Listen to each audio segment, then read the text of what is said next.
Hello guys, MrBeast here, back again to bring you one of these dungeon walkthrough videos. This time around we're going to be looking into this Theater of Pain plus 21 we did. This was done in the week of Spiteful and Volcanic, so yep, let's get right into it.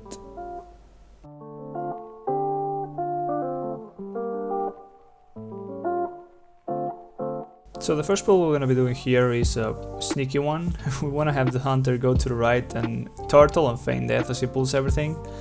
And that way we can actually skip the first three guys, which we will use to then not kill the last Prideful. And then we'll grab this big guy and pull it with the rest of the bosses so we can cleave it down massively.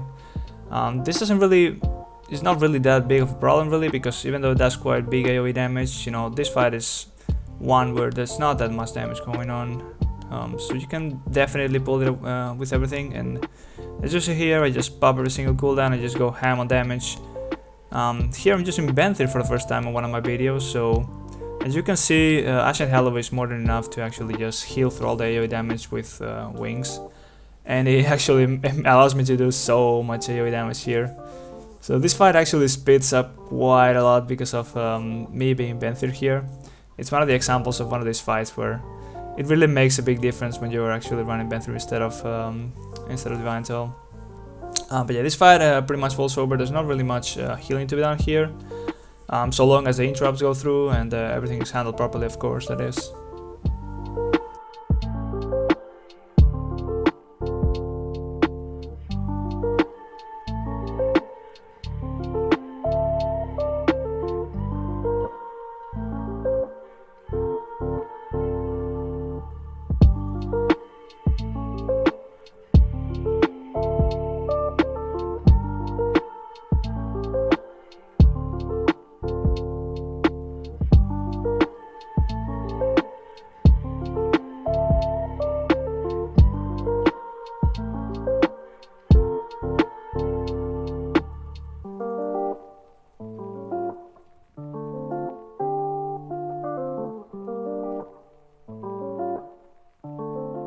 And as we finish up this fight, you can see in the damage meter right there on the right down corner, I did 5.8k DPS on this one, so it really is a fight where you can really spare the time to, you know, just go ham and add as much DPS as possible. But we're gonna go down here and make sure we have full mana, because we're gonna have some pretty hefty packs coming up. First of all, we're gonna be pulling these guys here. The little ghosts, and these are actually pretty dangerous. You want to make sure, you know, your DPS and tank are on point with those interrupts as much as possible. You want to be stunning as much as possible too, because those casts, if they go full through on somebody, chances are he's gonna be dying. And especially here where we're doing this pull on the stairs, there's a big issue with line of sighting when the ranged DPS are standing right on top, so you kind of want to be jumping back and forth a bit so you can actually reach them even though they are out of line of sight. But yeah, that pull is actually pretty dangerous, and that's why I use wings right there, because things can go pretty messy if they don't really, they're not on point with their interrupts. And then again, we're gonna be running into a pretty dangerous pack again, because these guys, they throw this cast that applies a big heavy hitting dot on somebody. So you want to try rotate stuns on them as much as possible, just to prevent them from using it. But what we do here is basically nuke this guy first, and then we go right into the next big guy, because the other two small guys don't really do that much. And the healing of the AoE guy, even though it's a 21, still pretty timing between these casts, so you can top people over. They're not really that dangerous. But even then, I still use my Holy Avenger here for the sake of keeping it on cooldown and having an easier time.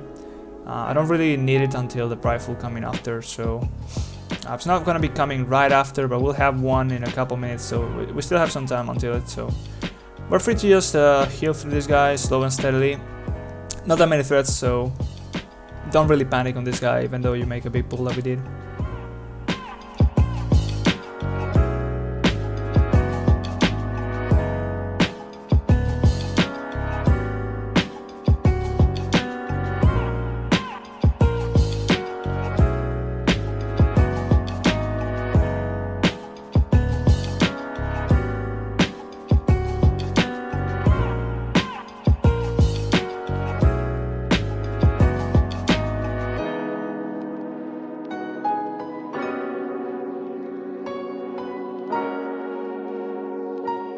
Now the following guy here is not the AoE damage one, but even though it was, it would pretty much be the same case as the previous big guy, because the damage comes pretty far apart in between that you don't really have to panic. You can heal through the damage with no cooldown, so I could really advise not to just cooldowns on these guys if you can spare them, because you're gonna have a Prideful right after, so you want to be saving those wings, you want to be saving that Ashen Hallow. Again, this is a 21, so we kinda need to have Ashen Hallow for some of these Pridefuls. Really depends on our DPS cooldowns and manas though. But for this guy in particular, you really just want to be making sure that the people that get the dot on them, they just are healed up, and that's pretty much all the damage is going to be going through here.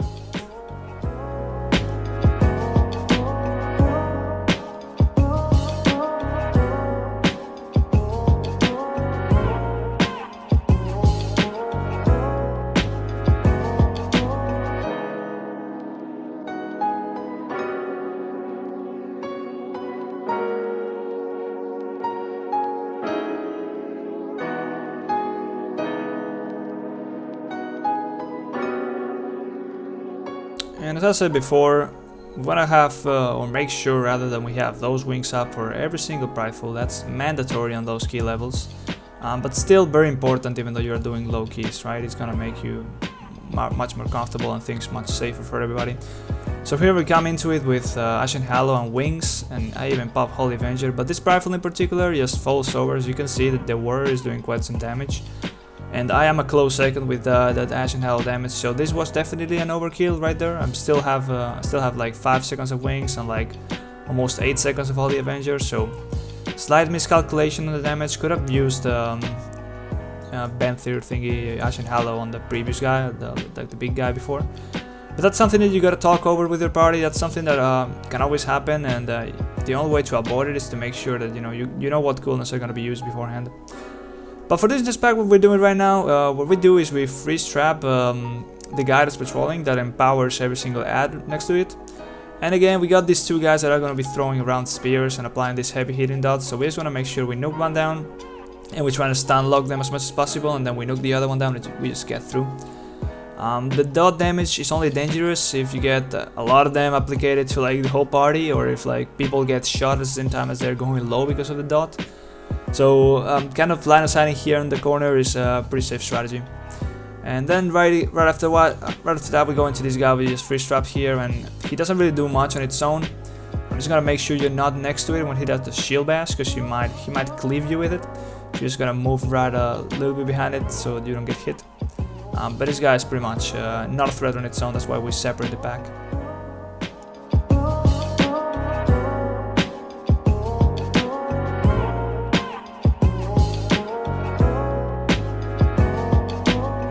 And now coming onto the third champion, big guy, whatever you wanna call it.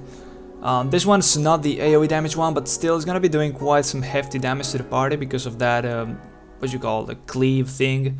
You know, he empowers herself, or she empowers herself, and she does damage to the whole party based on the damage that it deals to the tank. So there's still some small AoE healing to be done, but no cooldown should be needed on this champion in particular.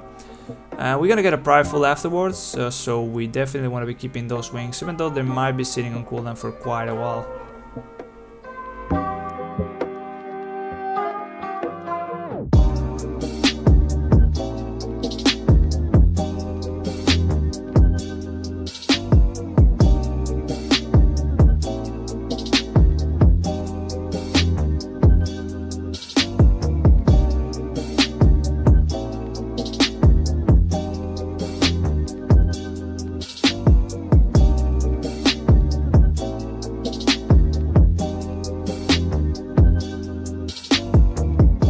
Now the situation here might be really different for you. It really depends on what champions or big guys you got coming into this Prideful. But if you got lucky, that's with it. If you don't get the AoE one, the last one right here, and if that's the case, you should be very comfortable coming into this Prideful. As you saw before, I was able to save wings, not needing them on the previous guys, so we are able to heal this Prideful pretty much easily, like quite a standard Prideful. We still have Holy Avenger kind of gritting onto it, but we'll use it right after a couple more ticks. And yeah, this is pretty much the best scenario you can have in this dungeon, really.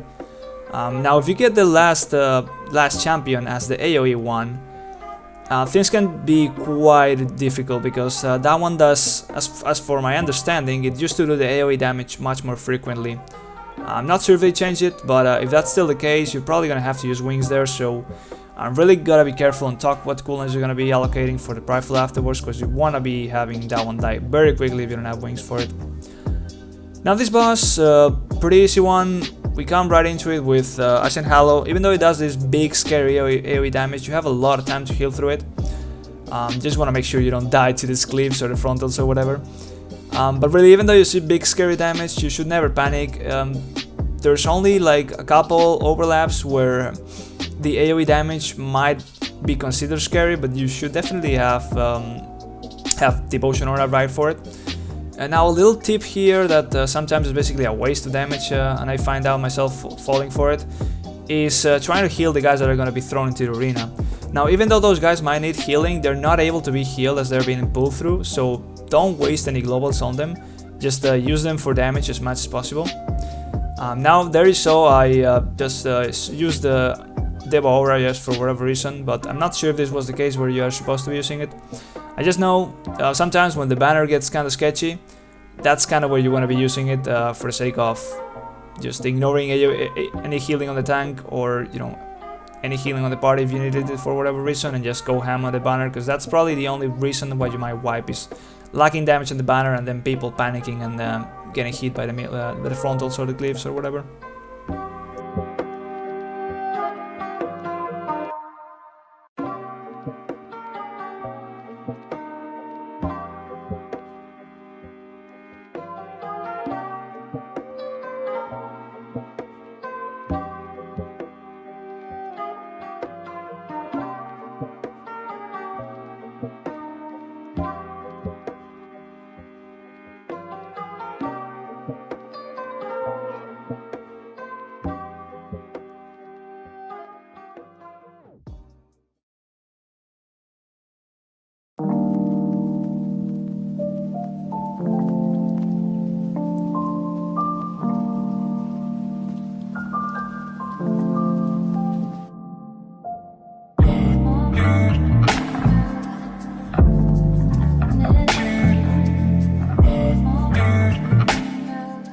So here on this little corridor we're going to be using an Impis potion, and we're just going to be skipping through everything.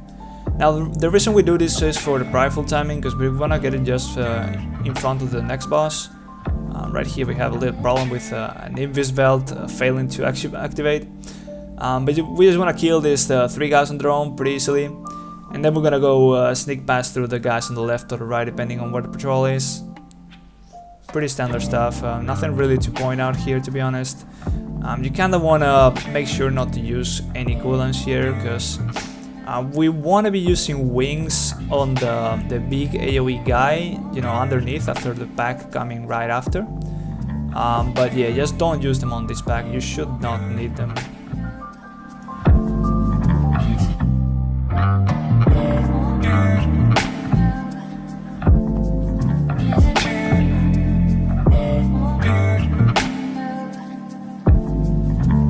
So, as you sneak past the guys on the right or the left, depending on where you choose to go, just make sure you don't have any Spitefuls coming close.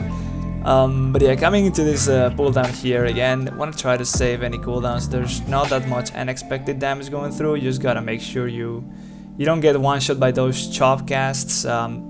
It's kind of weird how those choose their target, because you could expect them to be based on who's closest to them, but doesn't seem to be the case. So just gotta make sure, you know, you watch out for who's gonna get that cast on them and trying to dispel those debuffs off of the tank, because those debuffs reduce their max health, the max health of the tank, so pretty important to get them dispelled. Yeah, just make sure you don't die on this pack, because it's a pretty easy one in my opinion.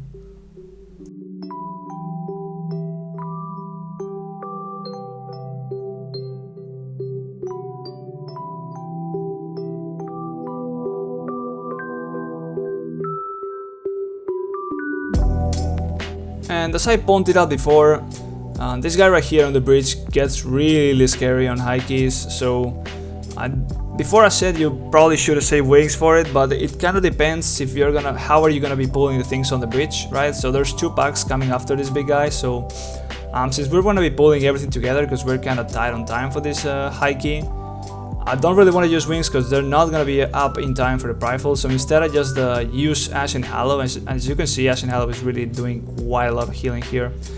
Now the damage without wings is kind of lackluster for Ashen Hallow, but still really worth in this scenario for just the healing of it. Now this little pack right here is very much like the one before the big guy we just killed. Nothing too scary going on, just want to make sure people don't get cleaved by those jumpy guys, so we kind of want to move around, not stack too much, get the interrupts done, and we also pull these 2 big guys. So again, we got this chop cast going on. Just gonna make sure you're tracking what the target of the chop is gonna be, and make sure that they're almost stopped, because the dot is pretty, it hits for quite a lot and it's very fast, and it can be quite unexpected who's gonna get it. But yeah, so long as you get those debar flesh cast stunned, so the guy doesn't heal and the chop doesn't kill somebody instantly, this pack is really safe, and we're just gonna get right into a pretty safe Prideful having wings and Holy Avenger.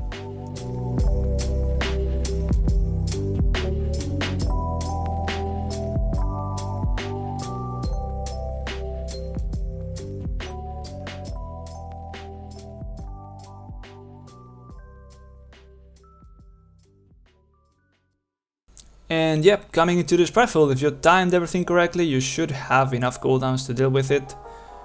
Here, as I said, we have wings, we have Holy Avenger, we have Debo, and the boss afterwards doesn't require that much healing, at least straight away. So really safe here, just stagger your cooldowns, make sure you don't pop them too early, just in case people are saving cooldowns for the boss up ahead.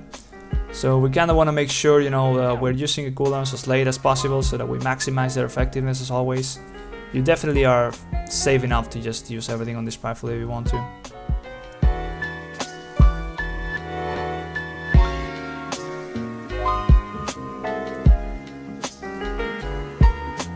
And yeah, this boss, not too much to say about it. It does some damage on the tank. There is some damage going on randomly when the ads jump around and hit people.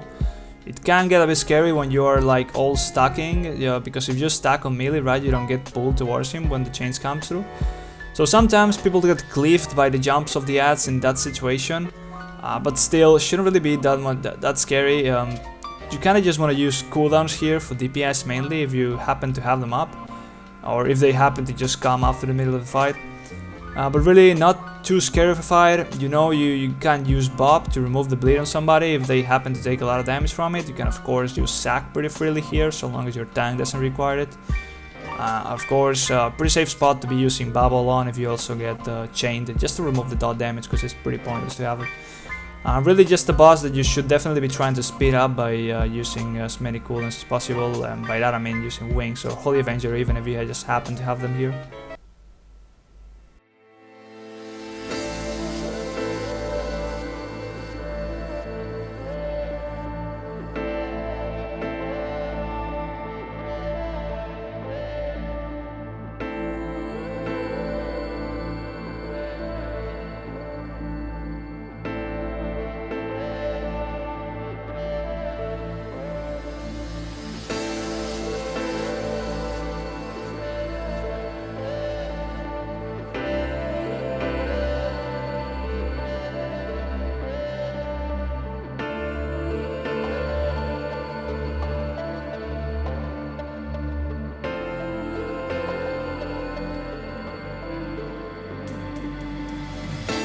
Backward and over again. I'm jumping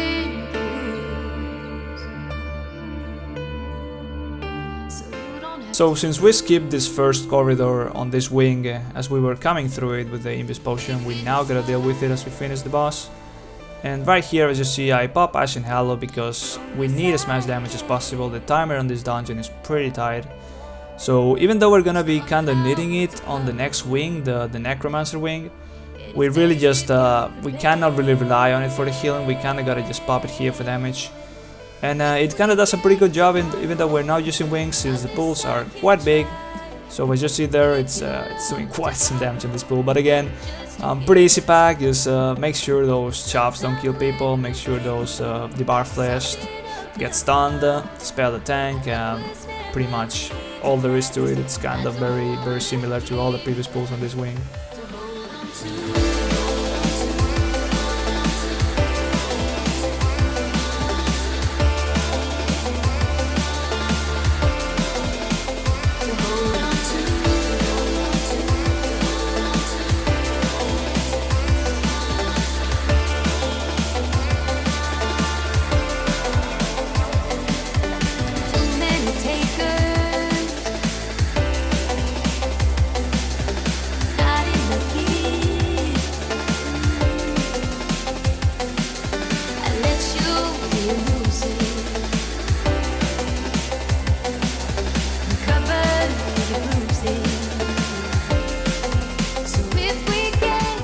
And as we get into this last wing, yeah, this is a very scary one. Those swirlies in the ground are very fast and they're very lethal.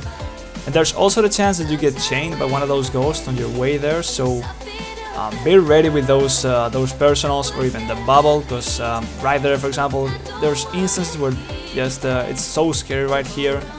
Again, as with the first pool that we did with all the ghosts, interrupts are king, stuns are king right here. Ideally, you don't want to be using wings like I did, because afterwards we're going to be having the storm guy thing, whatever it's called. So yeah, this pool really important to get those stuns on point, those interrupts on point, and even though it's scary, I would really advise to try and hold on to those cooldowns if you're doing any sort of high key right here, because right after we go into this Soulstorm guy right here. So as you see, it does a lot of AoE damage. Luckily, I still have Holy Avenger. You should definitely have it here. Maybe not if you used it on the previous boss though, but if you have it, it's a pretty good pool to use it on. Only Holy Avenger is just about enough to heal through this guy if you have enough DPS. So what we did here is we lasted it, and definitely makes it so that Holy Avenger is just enough to carry through it. And after this next pack right here, the two Magus are called, I think, we're gonna be spawning the Prideful, right? So we kinda don't have wings still, right? So it's kinda sketchy, but we're gonna be having them, we're gonna be getting in like halfway through the Prideful. And even then, even though we get another Soulstorm guy right after, we kinda need the wings, right? So we kinda always need the wings on the Prideful. So if you are able, for whatever reason, to save them, like not use wings on this Prideful, go ahead and do it, but really not advised to get too greedy here. Of course, you don't want to be wiping to the Prideful and then go into another pack, you know, that's also going to be pretty dangerous. So if it's right, it's way better to go into the next pack of the Soulstorm with only Devo, and for example here we have Rally, we're going to be having Turtle, so we kind of have some immunities, some damage reduction cooldowns that are definitely very strong. So don't grid too much here. Just if you get wings here, you definitely need wings, just use them. If this is the case and you also use wings on the ghosts, you know, this could be probably a very safe way of replicating the same route as use them on the ghost, like use wings on the ghost so that you have them back for this Prideful. That's kind of probably the best way to do it actually, but yeah, right there you saw I got them a bit late. I still use them because you know, if you kind of clinch to them too hard, probably gonna flop. And then yeah, this pack is one of the most scary ones on the whole instance. You got those dispels to like get instantly, because those shred people, there's the debuff that increases the shadow damage taken. You want to get that rid of it somehow if you can.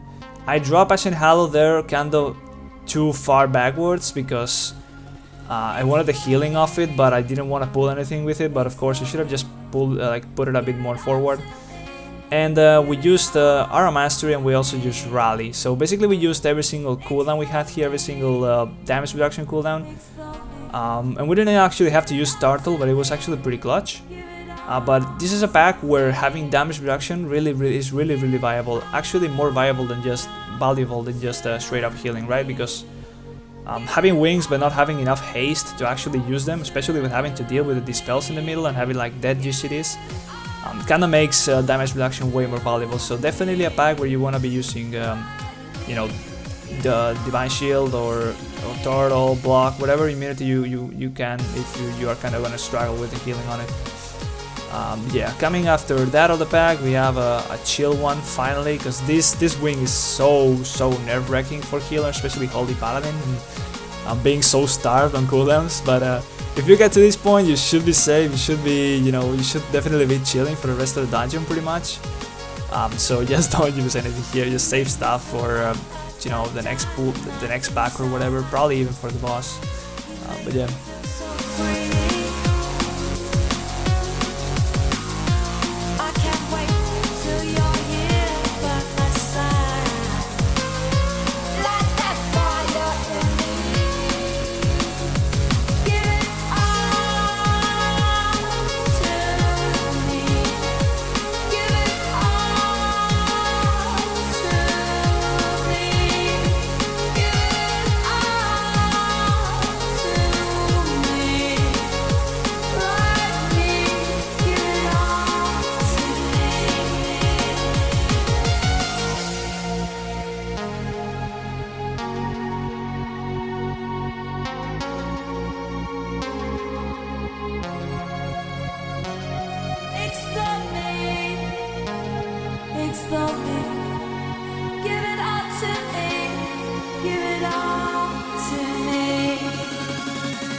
So as you saw, there's nothing too crazy going on in the previous two bulls.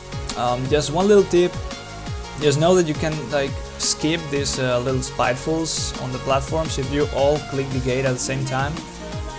But there's just gonna be one person, that's the one that's gonna be fixated by the Prideful, or the Spiteful rather, that's not gonna be able to go through it. So you can have the whole party go through if that's something that will save time. You can get the next pack started and just get the guy that gets fixated to stay behind for a while, get him stunned, or just cut it around or whatever. Now this boss here really changes on difficulty depending on if you have a dispel that we have. So here we have a Warlock which can use their Imp pet to get rid of one of the debuffs. So basically I don't have to heal through any of the debuff damage, which makes this boss very safe to heal for me. And then we just, of course, you just want to have your guys stand on those hands before the ghost gets spawned. And as you see there, I just dispel one guy, the Warlock dispels itself, there's no damage from the dot. So long as you get the guys to pre-stand on the hands, like you are seeing right there, and you have some way of dealing with the dispels, this boss is really easy, and we basically just want to use as much of our cooldowns just to deal damage to the boss. Now if you don't have a Warlock though, you're probably gonna have to dispel one and then heal the other, right? So I haven't had to do it ever. But right there we cleave each other, that's where we take so much damage from it. But if you were to have to heal one of the dispels, or one of the debuffs rather, just make sure you have you're pretty stocked on Holy Power for it. You can, Word of Glory, Crusader Strike, or Holy Shock on Word of Glory. It's gonna be a pretty big struggle if you have to heal through every single one of those dispels. So again, I haven't done it ever, so I'm not sure what the way to deal with it is. But probably just make sure you got cooldowns for each one of them, like Debo, Wings, Holy Avenger, or whatever, even Sack. Just pre-stock on Holy Power so you like have back-to-back big healing for the person.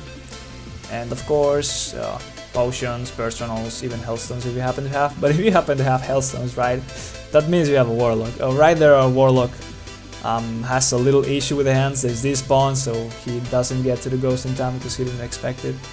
And right there, you see I cannot dispel both of them because the Warlock, he died and he couldn't for whatever reason dispel the guy, so I kinda have to heal through one of the debuffs there. And it's quite dangerous, but I had to use Sack for it, so I don't know. I'm not sure what to tell you guys about how to heal this one without having a Warlock, because I just never done it myself. But yeah, pretty chill boss in my case. We are just like pretty tight on time. We're still gonna kill the last boss, and then the pack that we skipped like as the first pull in the dungeon. So if you can even spare a death here, so somebody could just go ahead and jump and kill themselves and then rest early, so they can go ahead and start the RP as quickly as possible as the boss dies. That way you can kind of save some seconds of not having to wait around for the last boss to spawn.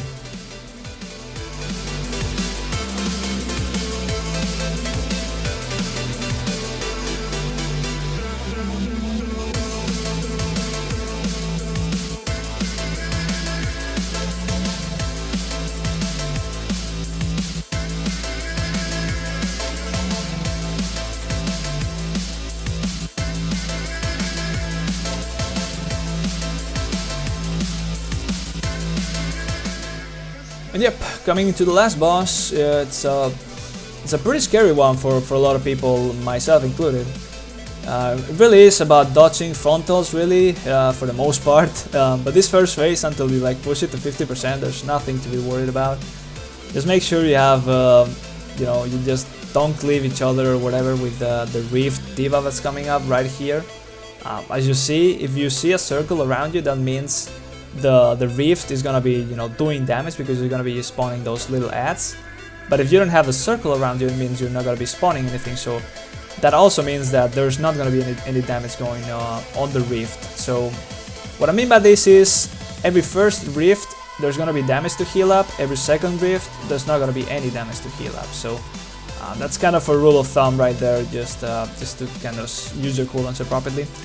But we really don't want to be using anything here until 50% because it's pretty much a free phase, nothing to worry about. As you see here, there's no circles, so there's not that much damage to heal through. But as we get into the 50% mark, there's going to be this big AoE damage happening, right? So we kind of want to use Diva for that one and make sure to be ready with those wings, because afterwards we're going to be having one of the rifts that are going to be spawning ads, right? So there's these guys to dodge. There is going to be the frontal with the chargers afterwards, and then there's going to be a rift with big AoE damage. So we have wings for all of those up, just have them ready and rotating through as this thing is happening.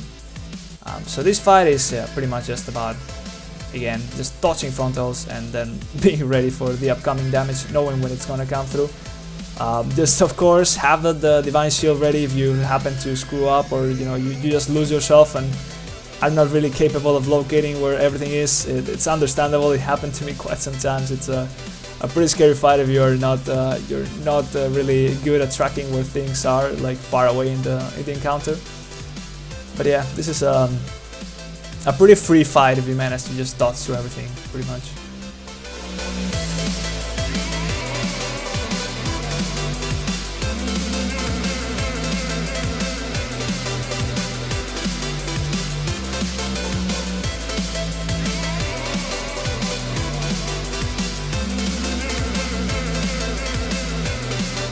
And just like I mentioned before, since we skipped this first pack with the hunter going, you know, camouflaging and then going through and turtling and then pulling them to the side and feign deathing, we are able to now kill them, the last of the dusting of the dungeon that we kill, and afterwards we don't have to kill one Prideful, right? So as you see there, we are almost 30 seconds away from timing this, and we end up timing it, but it's really tight. So kind of skipping this Prideful really goes a long way to get some extra time for this dungeon.